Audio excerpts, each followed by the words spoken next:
Bueno, pues muy buenos días a todos. Gracias por estar aquí, gracias por acompañarnos, qué gusto poder estar aquí. Y wow, en este formato nuevo me encanta, o sea, es el poder sentir que estamos así como familia en Cristo. ¿Quién siente que este formato es más íntimo? ¿Les gusta? ¿Amén? Bueno, pues vamos a estar haciendo por un mes, como dijo Dani, y vamos a seguir avanzando en esto para estar integrándonos cada vez más y más. Pero bueno, pues hoy estamos continuando con nuestra serie en la que hemos venido recorriendo el Evangelio de Marcos, que él está narrando esta misión de rescate realizada por Jesús y con la cual nos dio la posibilidad de poder volver a estar en comunión con Dios, como era la intención original, porque él siempre desde el principio lo planeó así, pero que a causa del pecado ya no era posible hacerlo. Es una misión en la que sabemos que él pagó un precio muy grande por nosotros en la cruz, pero también triunfó venciendo a la muerte para librarnos precisamente de la esclavitud del pecado a todo aquel que decida querer en él y seguirlo y seguir sus enseñanzas. Pero no solo eso, sino para darnos una vida abundante, eterna, plena en comunión con Dios. Así es que a lo largo de esta serie hemos estado viendo las señales que hizo para demostrar que él era el Hijo de Dios, pero también hemos visto por otro lado sus enseñanzas sobre el reino de Dios, estas enseñanzas para que al seguirlas podamos experimentar la vida abundante que él va a dar si estamos bajo su reinado.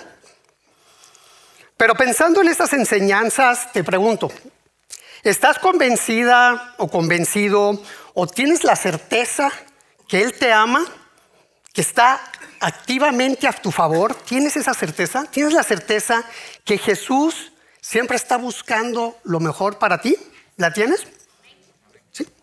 Entonces, si realmente lo creemos, ¿por qué será que a veces dudamos y no hacemos caso? ¿No? Y hacemos cosas que a nuestro entender son las mejores. Llega a suceder, ¿verdad? No sé qué aplicación usas tú para tener direcciones cuando manejas. Yo uso el Waze. Algunos usarán otra aplicación. Y yo confío en que el Waze está trabajando activamente en mi favor en cuanto a las direcciones que me está dando para llegar al lugar que yo quiero ir lo más pronto posible. ¿Estamos de acuerdo?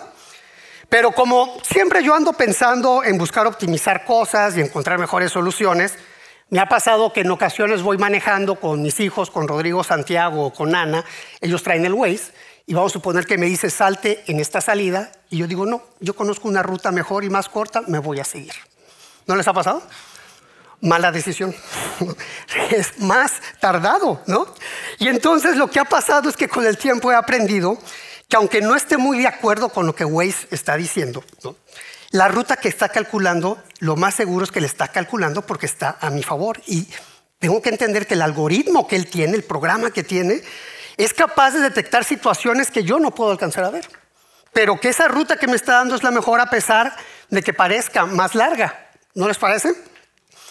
Y entonces, de igual forma, pensando en sus enseñanzas, si estamos siguiendo a Jesús y confiamos que él está activamente a nuestro favor para darnos vida abundante, tenemos que tener fe y caminar en la dirección que nos indica. Y no tomar caminos que creemos que son mejores o más cortos, porque en realidad no lo son. Debemos recordar siempre que él es el único, que él tiene todo el panorama. Y que aunque las direcciones a veces no hagan sentido, porque a veces no hacen sentido, tenemos que confiar en que él nos va a dar la ruta más corta para la vida abundante que él promete. ¿Están de acuerdo? En el Antiguo Testamento, esto es lo que Dios le pidió a Josué. Cuando él iba, el pueblo estaba a punto de entrar hacia la tierra prometida.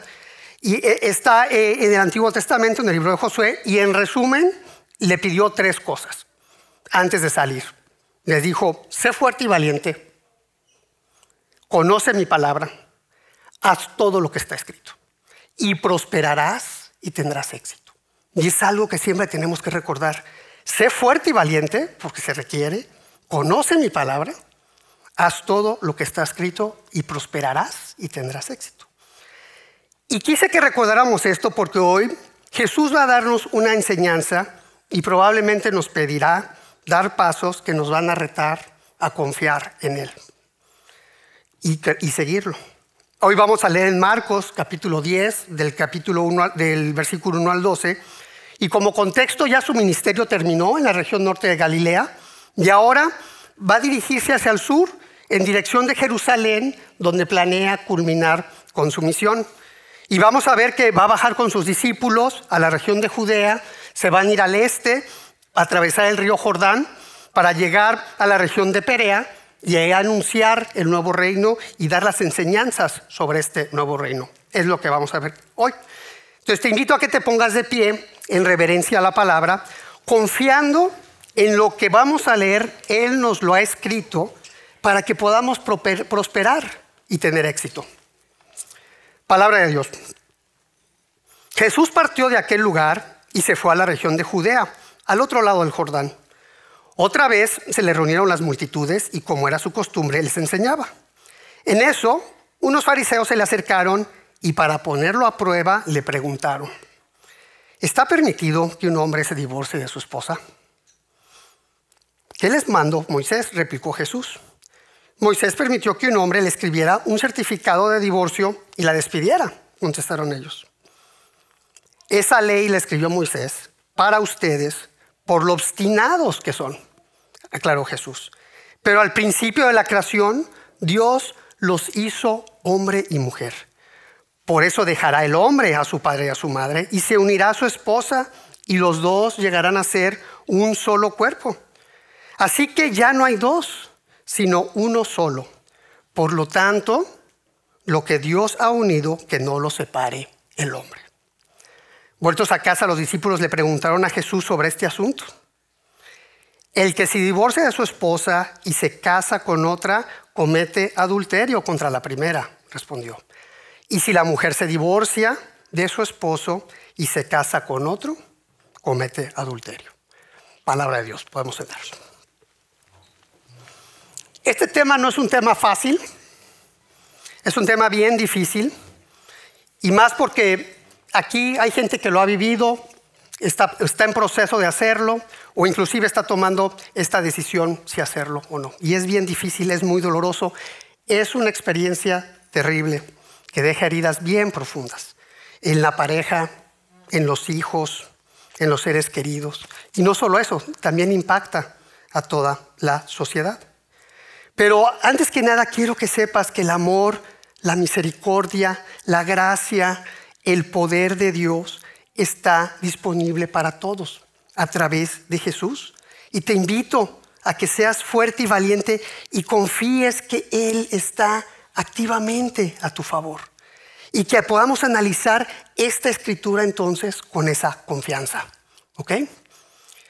Leímos que mientras Jesús enseñaba, los fariseos lo pusieron a prueba y le preguntaron si estaba permitido que un hombre se divorciara de su mujer.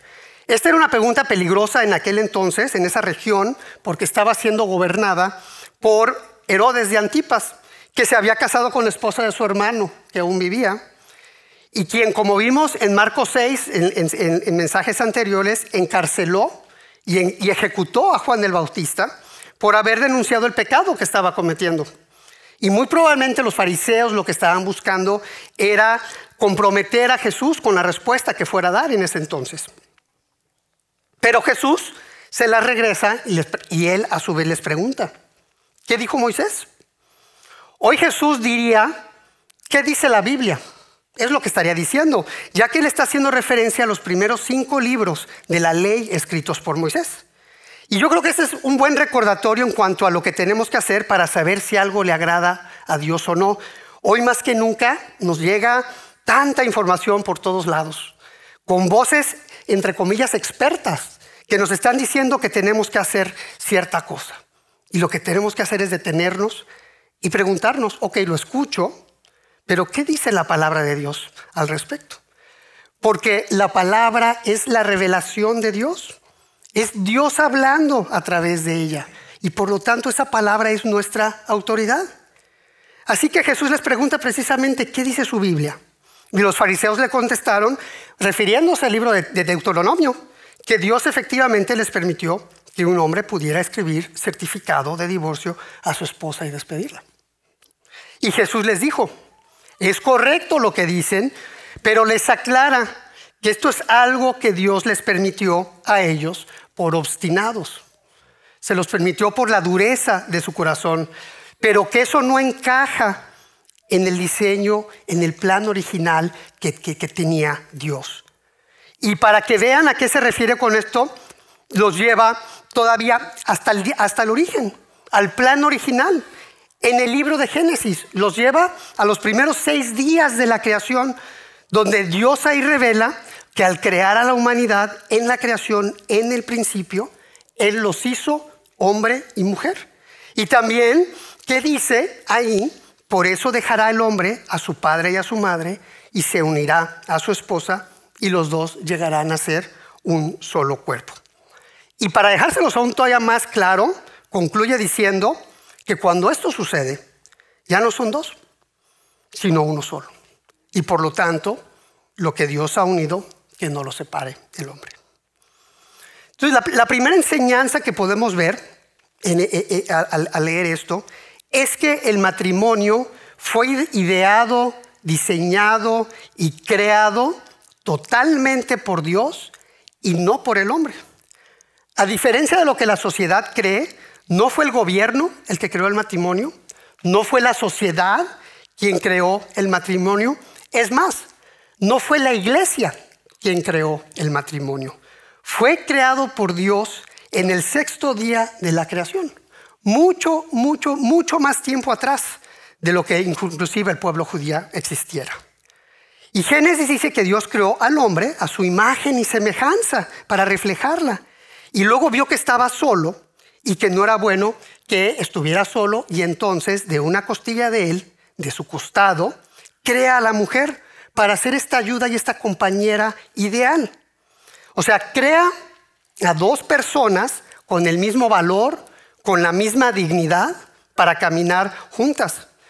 Por eso el hombre dejará a su padre y a su madre, porque el diseño de Dios para la humanidad y para vivir en la creación es vivir como esposos en pareja, hombre y mujer, complementándose el uno al otro. Y cuando él dice se unirá a su esposa, la palabra original que se usa en hebreo para unirá es dabak, que esa palabra significa pegado, estar pegado. Lo que está diciendo al estar en esta frase, está comunicando que ambos están dejando a su padre y a su madre para hacer un pacto que los une, que los pega, un pacto de unión que incluye todos los aspectos de la vida. Eso es lo que están haciendo al dejarlo. El matrimonio es eso, es la unión de un hombre y una mujer de una manera tan profunda que se hacen virtualmente una sola, llegando a ser un solo cuerpo o una sola carne a través de una relación íntima física. Pero esta relación íntima es una expresión de la unión de todos los aspectos de la vida en pareja. Y por eso es que este orden que estableció es importante, porque primero es el pacto que los une y luego es la culminación del pacto. El disfrute de la intimidad entre hombre y mujer fue diseñado para que suceda dentro del marco de este pacto del matrimonio. Ese es el diseño que él creó. Y ya no son 2, ahora son 1. Y Dios es quien los unió. Dios es el agente que los une en el pacto. Los ha unido y entonces el hombre que no los separe. Y esto es tan válido inclusive, aunque el pacto haya sido realizado en la corte.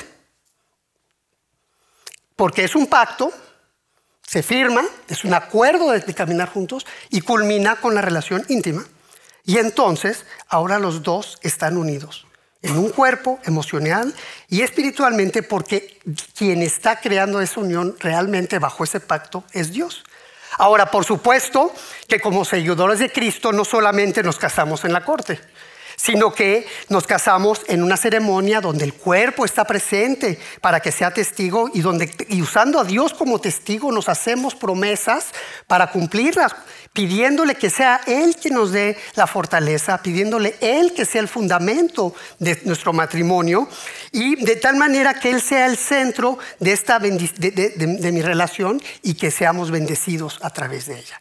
Por eso es que hacemos eso.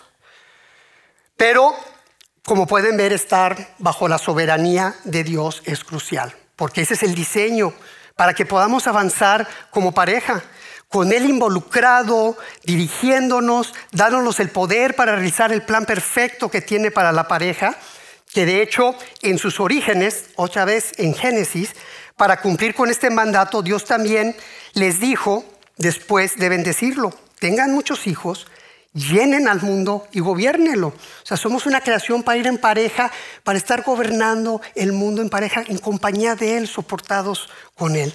Y no sé si puedes ver este diseño hermoso en el sexto día que Él hizo en la creación.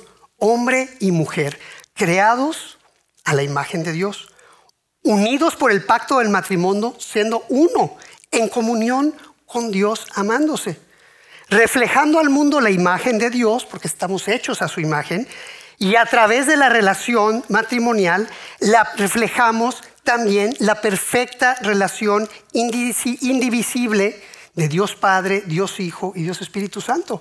Si somos imagen de Él, como pareja reflejamos también esa relación que Dios Padre, Dios Hijo y Dios Espíritu tienen, porque somos imagen de Él.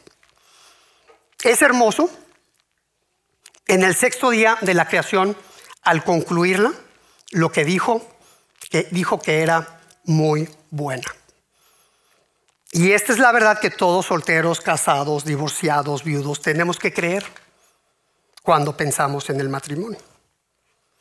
Ahora bien, podrías pensar entonces, bueno, si el diseño es tan bueno, ¿por qué tanto fracaso? ¿Por qué tanto dolor?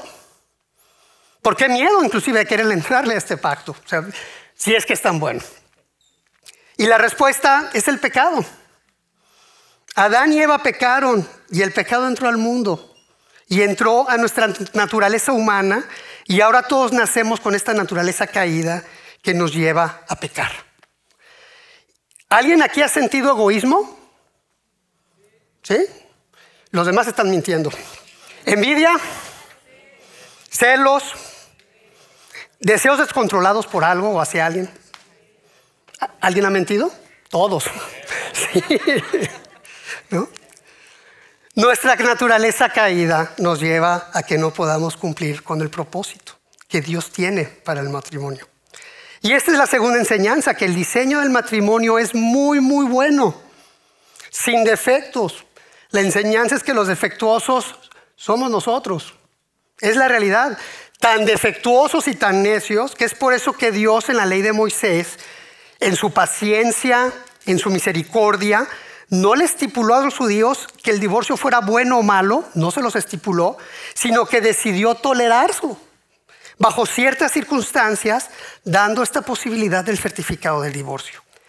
Y en el contexto de esos tiempos, mucho fue para proteger a las esposas, porque les daba el derecho de recibirlos para liberarlas del pacto matrimonial y que pudieran regresar a su casa, a la casa de sus padres, con dignidad y buscar un nuevo matrimonio legal, en vez de quedar aisladas y tener que recurrir a la esclavitud o a la prostitución para ganarse la vida.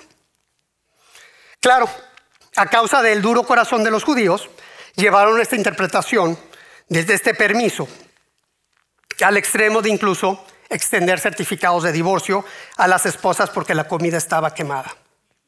O sea, llegaron a ese extremo. Lo que nos lleva a un tercer aprendizaje. En el matrimonio la persona ideal no existe. No existe. Necesitamos a Jesús. La gente por lo general busca casarse con esa persona que considera ideal para hacerla feliz.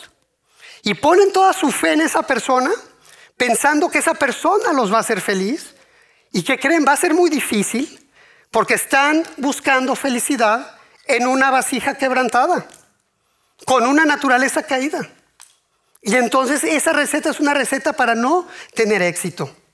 Pero la buena noticia es que ahora sabemos que tenemos la posibilidad de reconciliarnos con Dios a través de Jesús, y que gracias a este gran regalo que Él nos da de reconciliación, sí es posible vivir esta vida plena en el matrimonio, a pesar de que seamos vasijas quebrantadas. Ya que en el momento en que recibimos a Jesús, Él va a cambiar nuestro corazón de piedra por un corazón de carne. Eso es lo que él dice.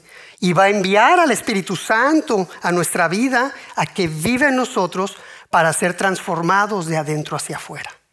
Para darnos una capacidad de amar, pero de amar de una manera muy, muy diferente. No esperando que la otra persona me haga feliz, sino amar sacrificialmente como Él nos ha amado.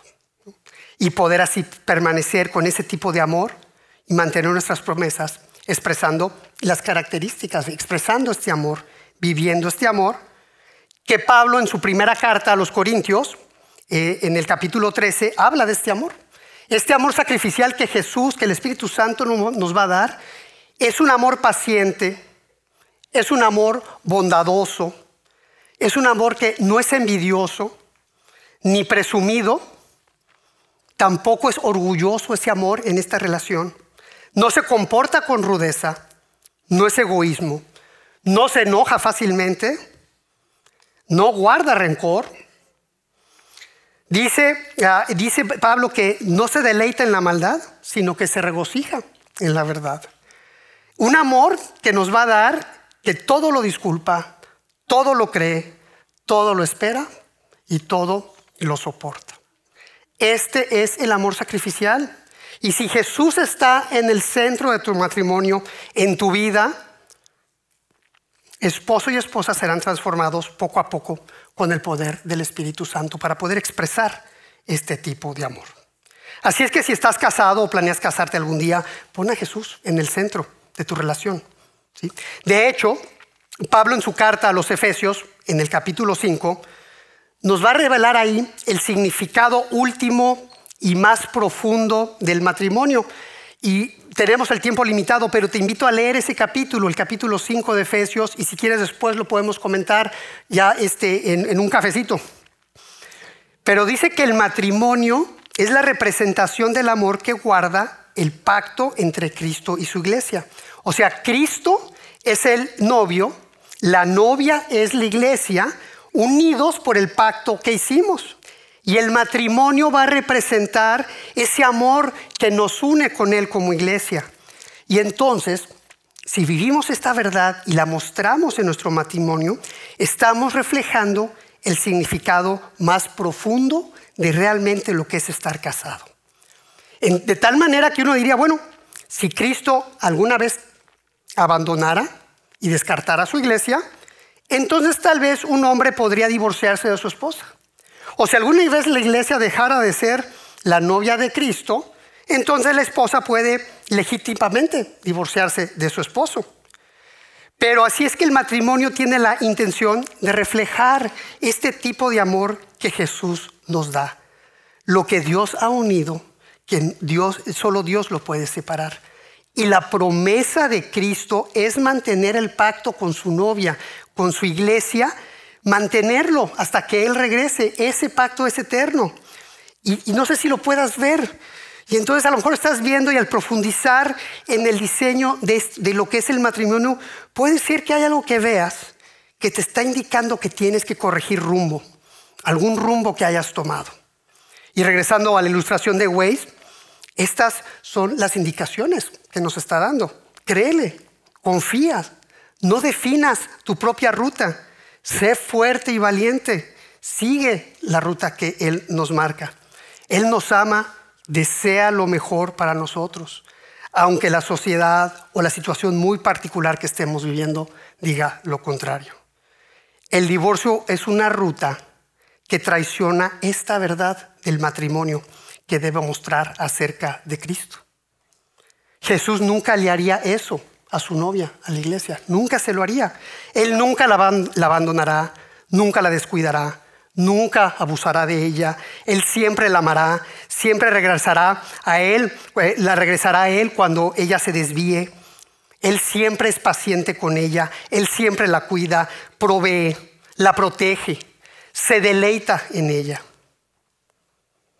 Jesús dijo, el que se divorcia de su esposa y se casa con otra, comete adulterio contra la primera. Y si la mujer se divorcia de su esposo y se casa con otro, comete adulterio. Porque la realidad es que el hombre no tiene autoridad para romper este vínculo de Dios que Dios estableció para reflejar el tipo de amor que Jesús tiene por su novia, que es la iglesia. Y estrictamente hablando, divorciarse y volverse a casar es adulterio, es pecado. Pero Jesús llama a todo aquel que está pasando por esto, o que pasó, que se casó, que se divorció, uno o varias veces, o aquel que está manteniendo una relación sin haberse casado, a que se arrepienta, a que decida seguir el rumbo que Él marca y confiar en Él, hacerlo su Señor y Salvador, dispuesto a seguir sus pasos. Porque la buena noticia es que Él ya pagó por ese pecado. Pagó por ese pecado en la cruz. Si hoy Jesús es tu Señor y Salvador, su sangre te ha limpiado a pesar de que hubieras pasado por eso. No ve mancha y te ama porque eres parte de la novia. Y te ama en un pacto inquebrantable. Y esta palabra no solamente aplica a divorciados, sino también a solteros, casados, parejas de novios que no se han casado. Si tú ves algo que no veías, donde sientes que Jesús te llama a corregir, ese es el Espíritu Santo que está orando en ti. Es la palabra de Dios que está trabajando. Hazle caso, sé fuerte y valiente. Da los pasos necesarios para permanecer en Jesús y en el rumbo que Él te está marcando. Y no quiero ser insensible, no quiero ser o menospreciar, porque sé que hay situaciones que son muy, muy dolorosas. Situaciones de infidelidad, situaciones de abuso físico, abuso verbal, donde la persona no tiene que estar en esa reunión siendo abatida con ese abuso. Es terrible. Entonces, no lo estoy despreciando, pero la realidad es que no vamos a tener tiempo de poder profundizar en cada una de ellas, pero tenemos que buscar seguir qué es lo que nos marca Jesús para poder honrarlo y caminar y honrar lo que nos está pidiendo. Así es que si te está hablando en este momento Dios y sientes que tienes que caminar, no estás solo, no estás sola. Estamos los equipos de pastores que podemos sentarnos y platicar para ayudarte, para caminar. Hay líderes espirituales también que se pueden sentar contigo, que tienen un testimonio de su vida. Puedes buscar también a nuestro equipo de consejeros profesionales que tenemos en la iglesia para ayudarte a navegar alguna situación específica que tú puedas tener y que has estado tratando de resolver y no has encontrado cómo salir. Y ellos tienen, por cierto, la preparación y las herramientas que te pueden ayudar a avanzar. Y no tiene costo. Bueno, sí tiene costo, pero es pagado y es soportado y es con las ofrendas de las 6 iglesias que creemos que es muy importante. Pero recuerda que el primer paso, y si no lo has hecho, es aceptar a Jesús como tu Señor y Salvador, para que te puedas reconciliar con Dios y para que al ponerlo en el centro de tu vida y tu relación, Él pueda empezar a soportarte a ti. Si no lo has hecho, Jesús está esperando a que lo involucres y cuentes con Él para que a pesar de los retos y pruebas fuertes en la relación, vivas una relación abundante y plena, sostenida por Él, y que sea el reflejo al mundo del amor que Jesús ha tenido por nosotros, por su iglesia. Ya para terminar, cuando Ana y yo decidimos casarnos, yo lo hice decidido, pensando, ¿no? Y decidido a que mi matrimonio funcionara. De hecho, yo le dije a Ana que yo me casaba con la convicción de que el divorcio no era opción. Y también que debíamos casarnos por la iglesia antes de vivir juntos. Porque quería que Dios honrara nuestra relación y le pedía que nos bendijera. Yo en ese entonces todavía no le entregaba mi vida a Jesús. Y te confieso que si Jesús no hubiera entrado en la vida de Ana primero y no hubiera entrado en mi vida y lo hubiéramos hecho el centro de nuestro matrimonio, no hubiéramos salido adelante. A pesar de tener toda la convicción de querer salir adelante, no hubiéramos salido adelante. En los 26 años que llevamos de casados, nos ha tocado enfrentar retos bien fuertes. Somos 2 vasijas de barros quebrantadas queriendo amarse, teniendo que superar todas esas pruebas.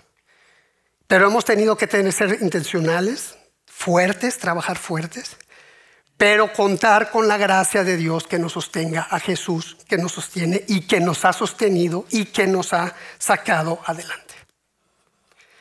Para mí, y para ser más específico, y le hablo a los hombres, para mí una indicación que Él me dio en su palabra, ok, el Waze, ¿no?, me está dando las indicaciones, y que decidí seguir, fue precisamente también en Efesios 5.